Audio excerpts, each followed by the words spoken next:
This is how you do tap massage for beginners if you want to start tapping your body today to increase the circulation in your body, increase the energy, and get everything flowing.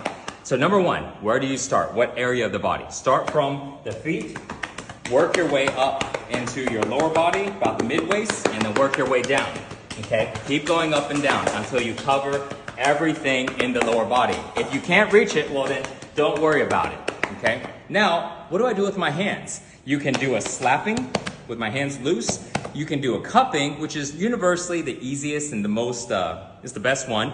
But you can use a fist as well. You can even karate chop or even peck, all right?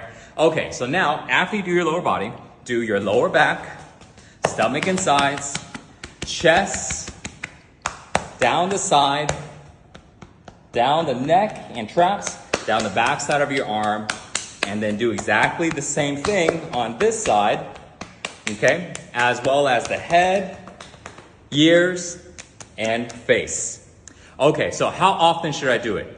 Do it 1 to 2 times a day to start. And how long do I do it every time? Work for about, I'll say 60 seconds, okay, to about 2 minutes, but listen to your body, okay? And remember that you're gonna do this every single day. So if you didn't get a lot in yesterday, you can do more of it tomorrow. Try it out, guys.